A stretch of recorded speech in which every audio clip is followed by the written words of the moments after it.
은혜 받으실 말씀은 시편 77편입니다. 시편 77편 1절부터 9절까지 말씀입니다.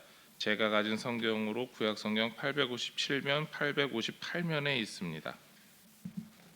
시편 77편 1절부터 9절까지 말씀입니다.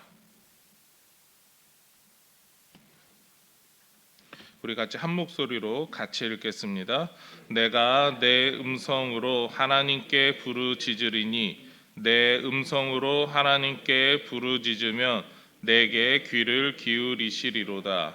나의 환난 날에 내가 주를 찾았으며 밤에는 내 손을 들고 거두지 아니하였나니 내 영혼이 위로받기를 거절하였도다.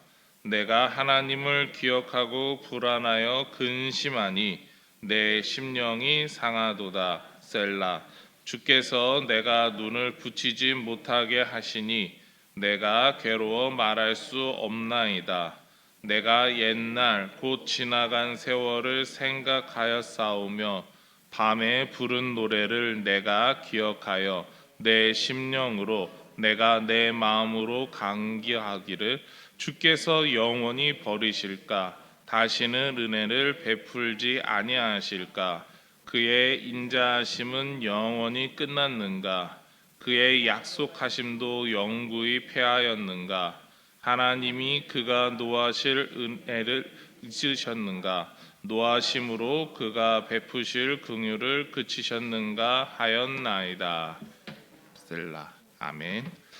오늘 우리가 읽은 말씀을 통해서 위로받을 수 있을까요? 위로받을 수 있을까요? 라는 제목으로 같이 하나님 말씀 나누려고 합니다. 우리가 가진 성경에서 시편을 우리는 보고 있습니다. 시편은 총 150편의 시로 구성되어 있는 성경입니다. 우리가 시편을 이해할 때 가장 먼저 고려해야 될 사항이 있습니다. 시편은 전부 시라는 겁니다. 시라고 하는 그 문학 장르를 여러분들은 잘 알고 계십니다. 어떤 느낌인지 어떤 이해를 필요로 하는지 우리는 잘 알고 있습니다.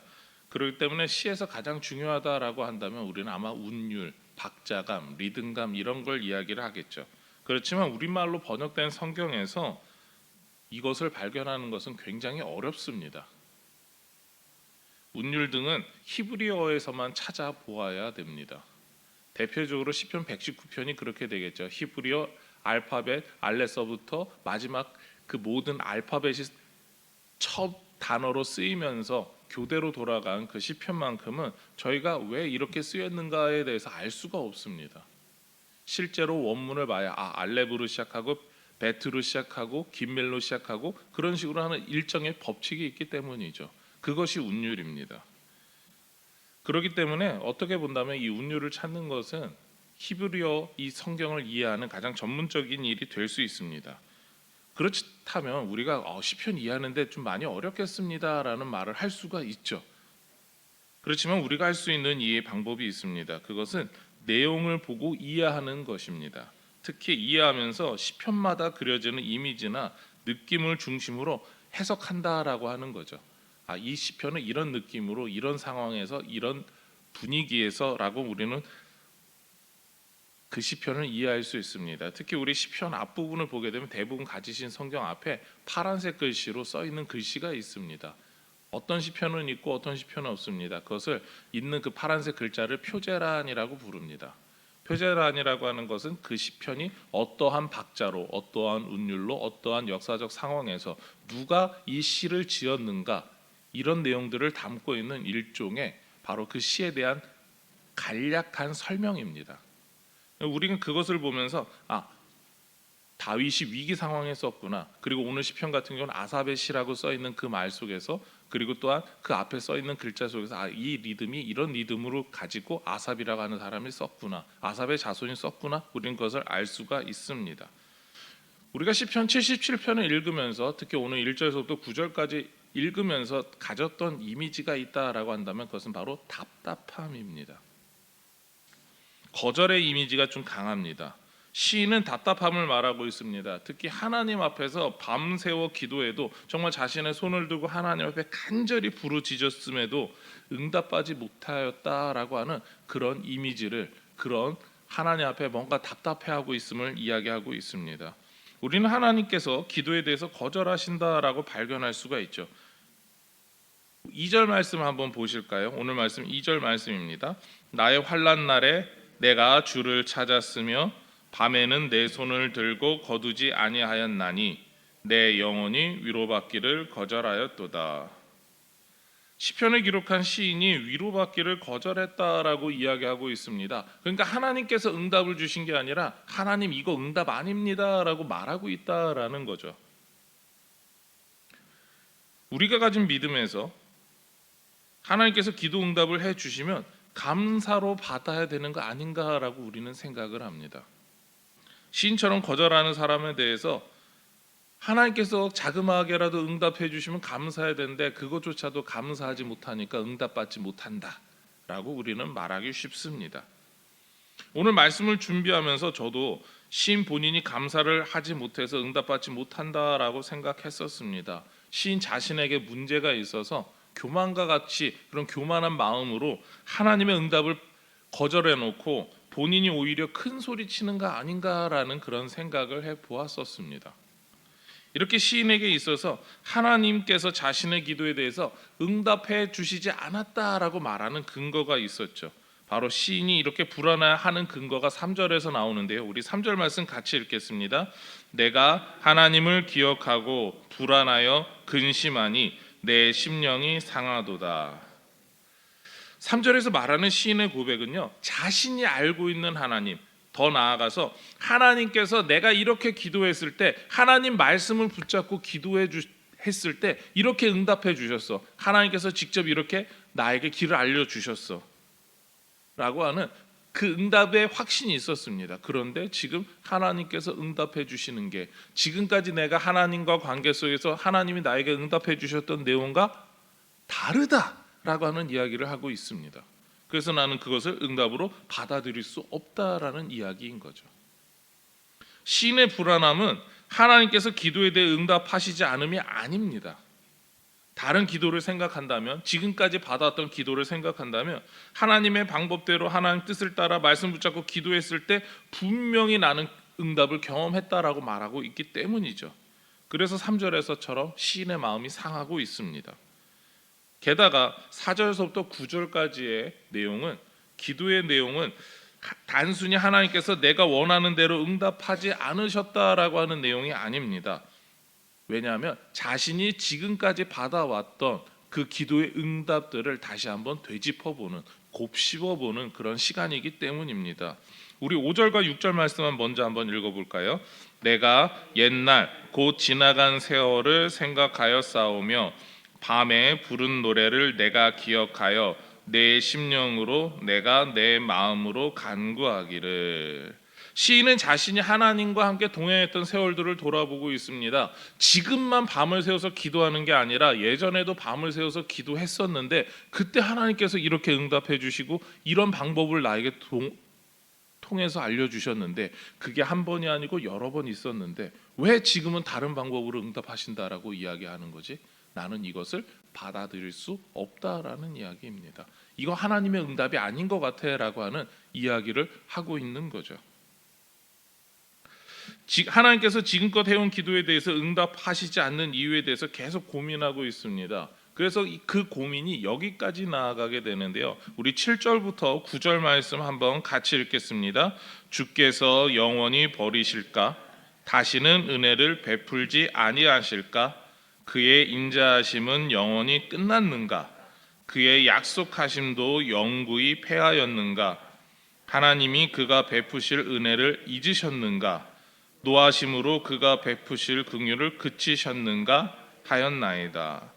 시인이 고민하는 내용은 시인이 기도해 왔던 방법을 말합니다. 시인은 전적으로 하나님을 의지하는, 하나님의 말씀을 붙잡고 기도해 왔던 사람입니다.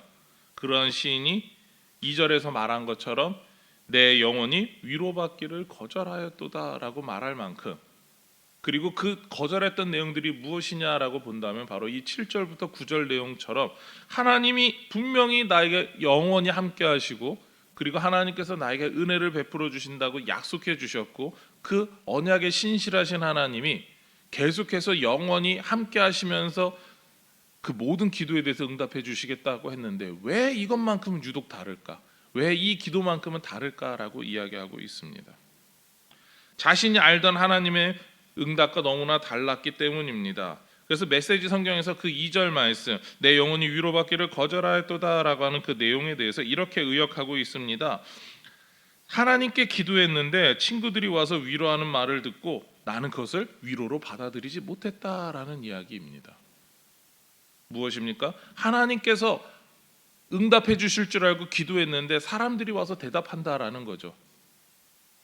내가 여지껏 응답받았던 하나님의 방법이 아니라 다른 방법으로 내가 응답받고 있는데 내가 이것을 받아들이는 게 과연 내가 가지고 있는 믿음으로 신앙으로 맞는 것인가 라고 하는 자신의 신앙에 있어서까지 지독한 고민을 하고 있다라는 겁니다.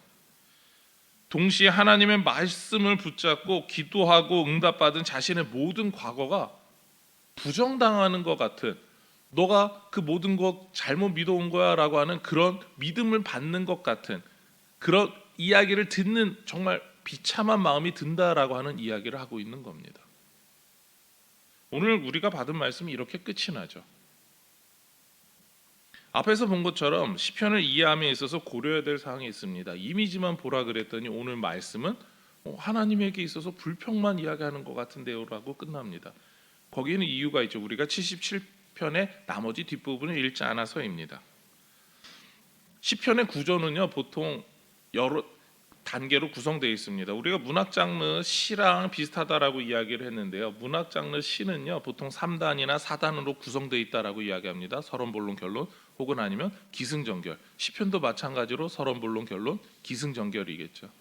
오늘 말씀은 바로 이 4단계로 나눴을 때 기승까지의 내용입니다. 그러니까 하나님께서 이제 어떤 식으로 이 시편에 이 지은 이 시인에게 응답하시는지, 다시 하나님께서 어떠한 지혜를 주시는지 그런 내용들에 대해서, 혹은 이 사람이 오늘 우리가 보았던 이 시에서 안 나왔던 게 있습니다. 그것은 바로 이 시인이 기도하는 그 기도 제목이 도대체 무엇인가, 어떤 걸 놓고 기도했길래 이렇게 하나님 내 기도에 대해서 왜 응답해 주시지 않죠? 라고 하는 그 기도 제목이 도대체 뭐였지라고 하는 부분은 나오지 않습니다.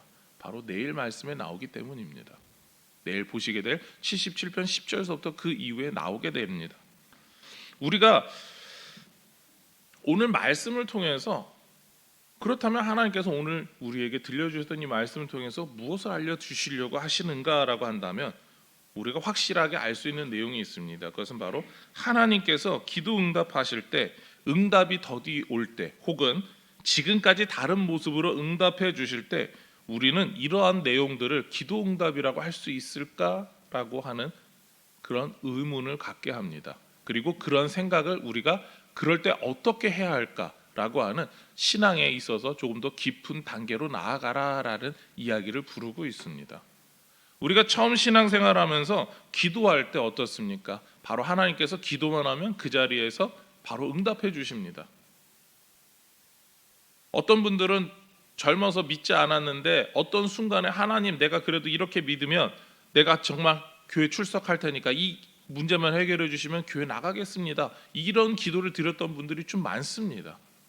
그리고 나서 하나님께서 응답해 주셨으니까 그때부터 흔히 하는 말로 강제적으로 교회로 나오게 됐죠. 하나님께서 응답해 주셨는데 이것마저 거절하면 내 인생은 아니다라고 해서.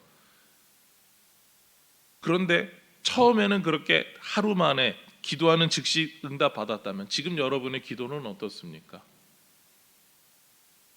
어떤 사람을 놓고 기도할 때, 가령 자녀들을 위해서 기도한다라고 할 때, 혹은 부모님을 위해서 기도한다라고 할 때, 배우자를 놓고 기도한다라고 했을 때 그 분들의 변화가 기도하는 즉시 나타나던가요?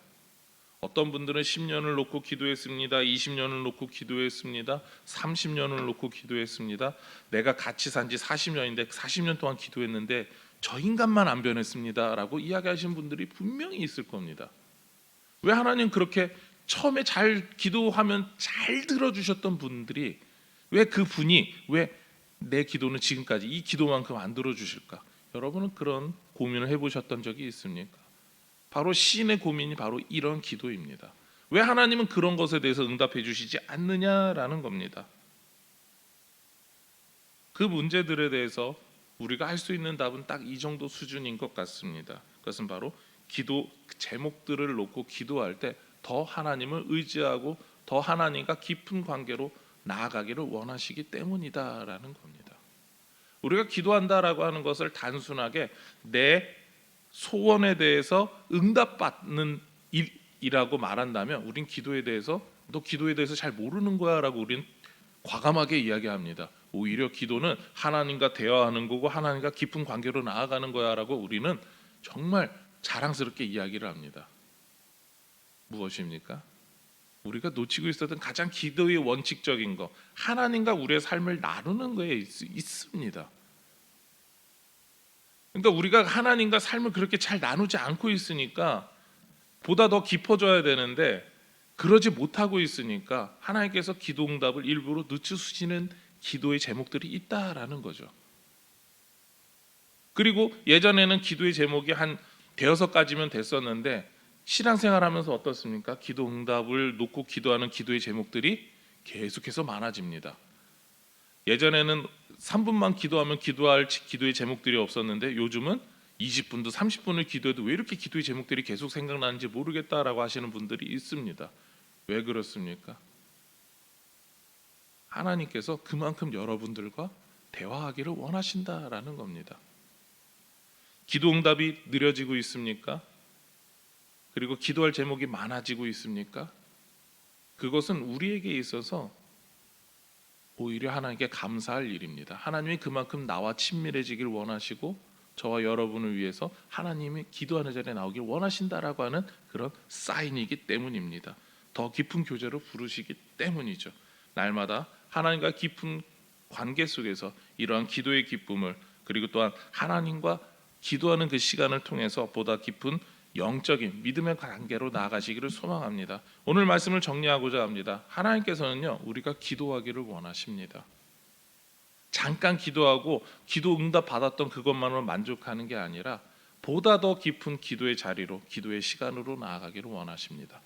그 기도의 자리에 오늘도 내일도 항상 지키시는 저와 여러분이 되기를 소망하며 축원합니다. 기도하시겠습니다. 하나님 감사합니다. 우리의 삶에서 기도할 수 있는 특권을 주셨습니다. 기도하는 자리에서 떠나지 않게 하여 주시옵소서. 아버지 하나님, 우리가 기도를 정말 응답받는 그것으로 끝나는 것으로 멈추지 않게 하여 주시옵소서. 우리가 날마다 우리가 기도하는 자리에 그리고 또한 기도하는 그 모든 시간을 귀하게 사용하게 하여 주시옵소서. 날마다 하나님께 감사하며 주님과 더욱더 가까워지는 우리의 삶이 되게 하여 주시옵소서. 이 모든 것 예수님의 이름으로 기도드립니다. 아멘.